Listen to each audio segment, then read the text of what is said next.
Meus irmãos, a paz do Senhor Jesus, a paz do Senhor irmão Joel, senhores coordenadores da Escola Dominical, Deus abençoe a vida de cada jovem, cada um que tem participado desta obra. Bom, hoje nós vamos falar da lição de número 8, eu quero pedir desculpa aos irmãos, eu estive bastante atarefado, ainda estou, mas estamos correndo, né, porque devido à faculdade online e todos os trabalhos, enfim, estou bem atarefado mesmo, então estou atrasado com as aulas aí, mas os irmãos me perdoem em nome de Jesus, amém?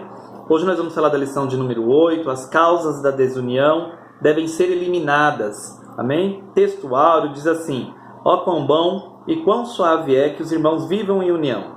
Salmos 133, versículo 1, na verdade prática vai dizer: a união é uma força indispensável para a igreja, é um testemunho diante do mundo e um estímulo para o crescimento da obra de Deus. Amém? Então nós já temos aí algumas diretrizes da palavra do Senhor para embasar o texto a respeito da lição que nós vamos comentar aqui. A leitura bíblica em classe está no livro de Neemias, capítulo 5, no seu versículo 1, depois do seu versículo 6 ao versículo 12. Amém? Como de costume, os irmãos façam a leitura no texto aí, conforme eu já vi que o irmão Joel mandou os PDFs, né? Para que faça assim a leitura, bem da revista. Na introdução vai dizer: veremos nesta lição um conflito que surgiu entre diferentes classes sociais e como o problema foi solucionado. Bom, não precisamos entrar muito na questão da união, na questão de que devemos estar unidos, porque isso é base, né? Alicerce base de uma convivência social e para que tenhamos êxito ou sucesso, né, em tudo que nós vamos fazer para a glória do nome do Senhor. E isso é um requisito que o Senhor Jesus, o próprio Deus, ele exige de nossa parte. E isso nós devemos trabalhar continuamente. Por quê? Porque no meio de todo esse processo há bastantes espinhos que precisam ser tratados e cuidados. Amém? Então aqui no tópico 1 vai dizer: a união caracterizava os judeus libertos do cativeiro. Qual era a base desta união? Começa aqui a pergunta do escritor da revista. Bom, todos eram do mesmo povo e confessavam a sua fé no único Deus verdadeiro. O altar havia sido renovado, o templo levantado e o culto a Deus restaurado, conforme os ritos da lei. Então todos já estavam ali dentro de um ambiente de liberdade para adorar e servir ao Senhor. Então eles estavam dentro de uma situação confortável, né? Já não tinha mais a separação física e já não tinha também a questão de serem escravos, né? Que eram impossibilitados de fazer suas orações e oferecer seus sacrifícios ao Senhor. Então aqui, no primeiro tópico, a característica dos judeus nesta união é a liberdade que eles já tinham de poder adorar ao Senhor, já tinham reerguido o templo, né? Já tinham reconstruído, né, a cidade, Neemias ali à frente desta obra. Então estava tudo supostamente organizado e tudo funcionando dentro da sua normalidade para a glória de Deus. Porém, nós vamos ver que nos outros subtópicos vai dizer assim: esta união entre os judeus simbolizava a união que deve haver na igreja de Deus. Enfim, falar de união é uma coisa meio que parece repetitiva, mas que se faz necessária. Nós temos as nossas individualidades, cada ser humano tem a sua forma, né? E é criação de Deus, eu sou criado de uma forma, você de outra, mas todos é um conjunto que se entrelaça para formar um todo, ok? Então ninguém é individual e exclusivo no aspecto de que eu posso ser uma carreira solo espiritual e vou seguir e não vou precisar de ninguém, né? A palavra de Deus nos afirma em outros versículos que eu grifei até aqui, dentro da lição, que fala a respeito dessa união, desse companheirismo, do estar junto, de precisar estar junto, amém? Então, esta união dos judeus simbolizava uma união que deve haver na igreja atual, e isso nós devemos trabalhar constantemente. Bom, eu não preciso aqui ficar falando, mas aconteceu isso, aconteceu aquilo, alguém me falou isso, alguém me falou aquilo. Enfim, nós temos diversas situações, às vezes são questões que nem foram direcionadas a nós, e nós tomamos partido e nos afastamos do grupo, do corpo da igreja, porque achamos que foi injusto uma situação que aconteceu com o irmão, com a irmã, com não sei quem, enfim. Às vezes a questão nem é conosco, né?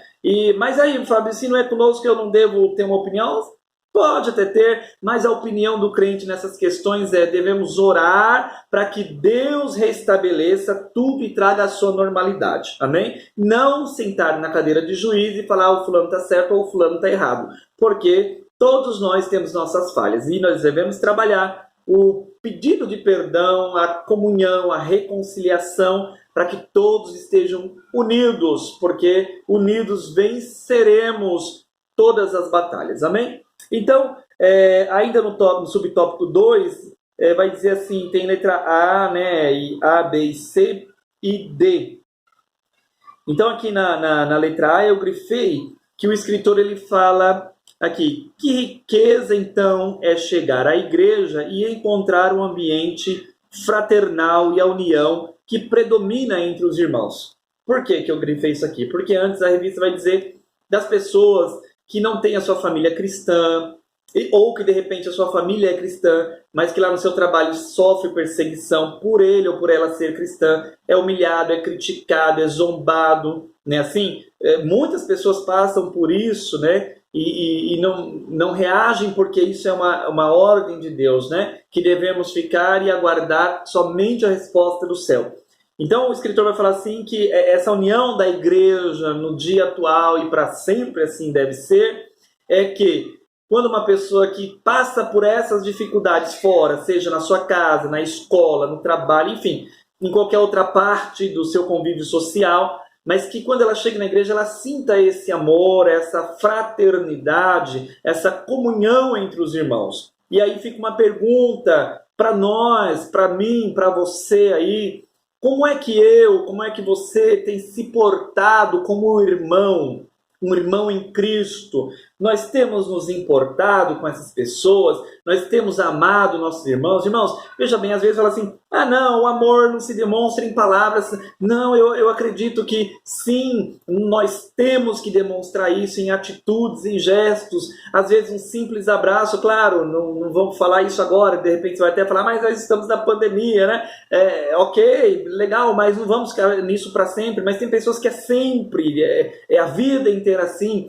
É difícil até de cumprimentar um outro irmão, não consegue esboçar uma expressão, né, de afeição ao outro, né? E a Bíblia diz: amai-vos uns aos outros, né? Sedes cordiais uns aos outros. Então, irmãos, o escritor escreve aqui: olha, que riqueza então é chegar à igreja e encontrar um ambiente fraternal e a união que predomina entre os irmãos. Então, faça a sua parte, faça aquilo que é para você fazer. Ah, mas eu faço, mas o outro irmão não faz, eu não sei. Não vamos olhar para o que o outro está fazendo, mas faça. Mas de repente eu não sou retribuído com a intensidade com que eu transmita, né, esse sentimento de amor como irmão em Cristo. Talvez, na maioria das vezes, certamente não vamos ser retribuídos, mas não importa, cada um dá o que tem. E assim, o que você tem? Você tem amor, você tem paz,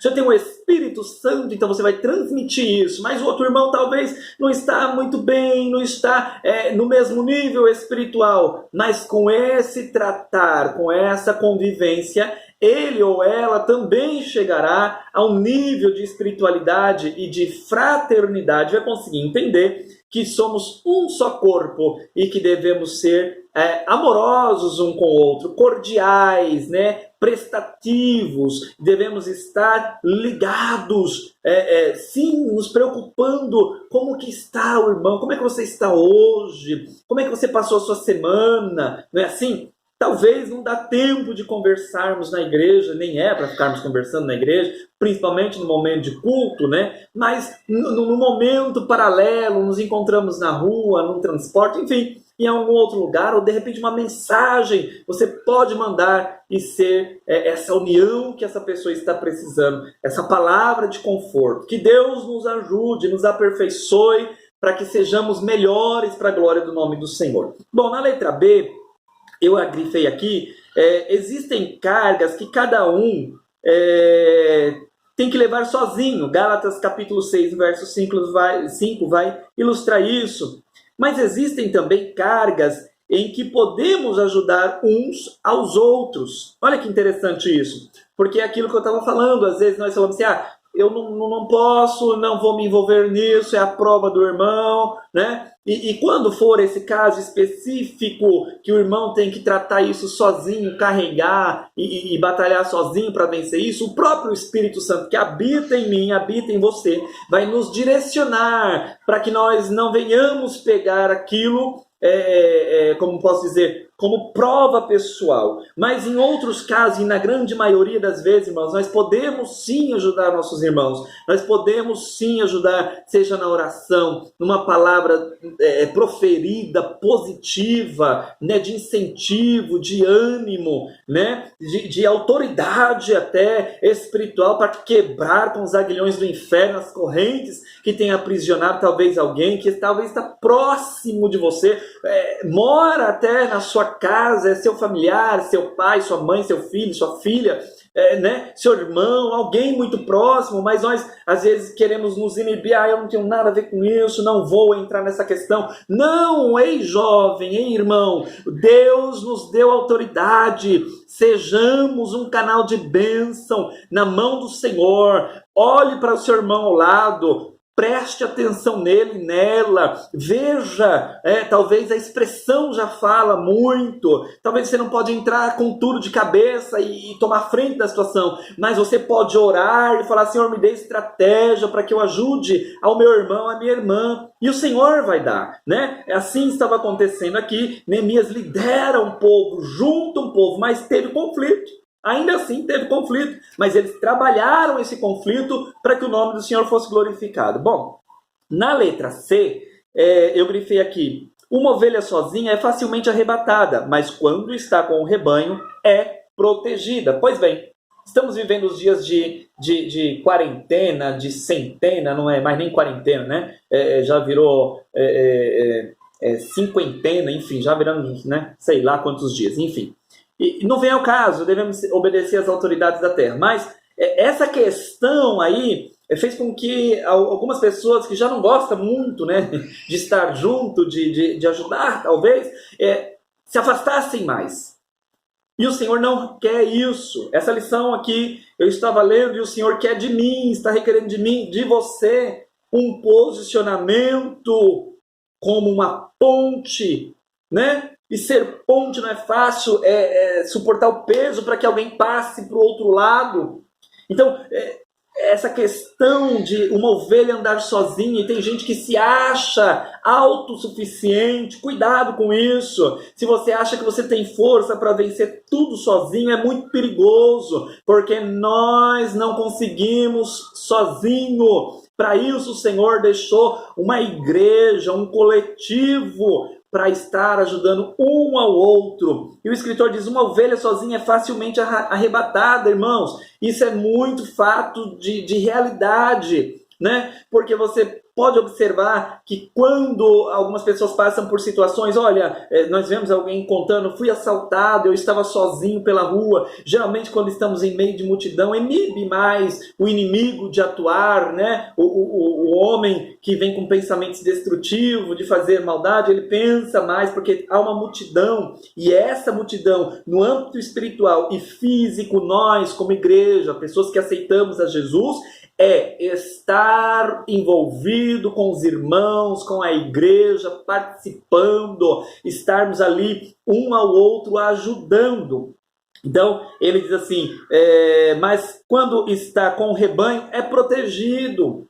Está entendendo? Dentro do reino animal, assim também é. As zebras andam em grupos, búfalos. Então você vai ver aí, basta fazer uma simples pesquisa no YouTube, que quando os leões vão atacar, eles observam isso, eles ficam esperando que um daqueles animais, ou seja, uma zebra ou um búfalo, geralmente filhote principalmente, que não tem uma agilidade de corrida ou de autodefesa, que eles se distancie um pouco do seu grupo para eles atacar. Assim é o adversário. Então não fique no seu mundo sozinho, sozinha, achando que você vai vencer sozinho. Não, recorra ao clero da igreja, recorra aos sacerdotes, aos obreiros, recorra ao seu líder, ao seu irmão, sabe? Comunique-se, fale. E se você está numa posição confortável, glória seja dada ao nome do Senhor. Aí você tem que olhar para aqueles que estão precisando. Não é porque eu estou numa situação confortável que eu devo esquecer que eu tenho que estar também como ajuda. Amém? Então, ainda na letra D vai dizer assim: pela união, o mundo conhecerá também o verdadeiro discípulos de Jesus. Os verdadeiros discípulos. Não é assim? É tão estranho quando você conversa com alguém de uma denominação, seja assembleia ou qualquer outra, e você fala: como é que é lá os irmãos? Ah, eu não sei, eu não tenho. Eu entro, cultuo, saio e não me interessa, não quero saber, não sei nem quem é, ou esse ou aquele. Dá uma impressão de que não há comunhão, não há diálogo, não há entre esses irmãos equilíbrio ou paz, né? E aqui o escritor diz que nós vamos ser conhecidos por nossas atitudes aqui neste mundo. Alguém vai olhar: puxa, essa jovem ela é tão prestativa, esse jovem é tão prestativo. Não é fácil, não. É uma obra difícil, porque na maioria das vezes eu e você não vamos ter retorno, mas nós não buscamos retorno de homens. Nós buscamos a presença de Deus, sermos mais parecidos com Cristo, para a glória do nome do Senhor, para que o reino de Deus seja conhecido. Então, guarde isso. Seja uma bênção, seja um canal de bênção, para que o nome do Senhor seja glorificado. No subtópico 3 do tópico 1 diz assim: esta união é uma verdadeira força. Olha que interessante. Foi por causa da união que os judeus, numericamente inferiores aos seus inimigos, conseguiram construir o templo e também os muros da cidade. Olha que legal isso. Que interessante isso. Números menores. Era um povo reduzido. Os inimigos eram em números muito maiores. Mas por causa da união deles, eles conseguiram completar a obra. Talvez eu estou correndo tanto atrás do meu objetivo que eu estou deixando de me unir ao meu irmão e os meus próprios objetivos estão ficando atravancados, paralisados. Por quê? Porque eu tenho olhado somente para mim. É uma dica aí. Unam-se, ajuntem-se, para que tudo venha correr bem. Bom, um pouco mais abaixo diz: o autor de Eclesiastes já dizia: o cordão de 3 dobras não se quebra tão depressa. Veja bem que ele não fala que não se quebra eternamente, não se quebra tão depressa. Porque às vezes o inimigo insiste, e nós não estamos livres de passar por alguma frustração. Mas se nós estamos unidos, estamos em grupo, um cordão de 3 dobras ou até mais, estamos mais fortes. Amém? É o que quer dizer a lição. A união entre os judeus estava ameaçada. Eu não grifei nada aqui porque é um texto curto, mas eu vou só comentar esse pedacinho. Qual era a ameaça? Judeus chegados da Babilônia vieram pobres. Os judeus ricos que já estavam lá em Jerusalém passam a emprestar dinheiro para esses judeus pobres com juros abusivos, né? E esses outros que eram mais pobres pegavam até para sua sobrevivência, para se alimentar. E quando não conseguiam pagar essa dívida, que tinha um juros altíssimo, os judeus ricos iam lá e tomavam suas propriedades e até mesmo pegavam seus filhos como escravos, né? E Deus não se agrada disso. Então, quando nós vamos fazer um bem a alguém, ok, é justo que você cobre ou espere esse valor de volta, mas cuidado com esse negócio de eu te empresto 10, mas você me paga de volta 100. Deus não está neste negócio. Então, cuidado com isso, amém? No subtópico 2, o tópico 2 aqui vai dizer assim: como se explica esta grande injustiça? Eu grifei aqui embaixo. A Bíblia diz que cada um deve considerar os outros superiores a si mesmo. Glória a Deus. Então, o que nós entendemos aqui? Mais embaixo vai dizer assim: a Bíblia diz que quem peca contra o irmão, peca contra Cristo. Ou seja, eles estavam pecando contra o próprio Deus. Por quê? Eles emprestavam, mas com o objetivo de lucrar muito mais. Deus não se agrada disso. Volto a dizer, faça o bem e espere o que for o seu justo. Porque o que for justo, Deus se agrada e abençoa. Mas não posso me aproveitar de uma situação terrível do meu irmão para tentar lucrar em cima disso e tentar ter êxito financeiro ou material, em qualquer que seja a área, com o sofrimento do meu irmão. Isso é um perigo, leva ao pecado, causa dissensão. Mais embaixo diz assim, a opressão faz endoidecer ao sábio. Eclesiastes capítulo 7, verso 7. Amém? Então, aqui vai nos dizer já que essa opressão é perigosa. Cuidado se você estiver sendo oprimido ou oprimindo alguém. Amém? Neemias soluciona o problema porque ele chama o povo e fala, olha, vamos organizar isso aqui. Deus não está se agradando. Eu, da minha parte, não vou cobrar juros e também não vou exercer nenhum mal contra meus irmãos. E vocês? Todos entram em acordo e também assim o fazem. Neemias soluciona o problema. Que Deus possa nos ajudar, irmãos, a sermos melhor. Amém?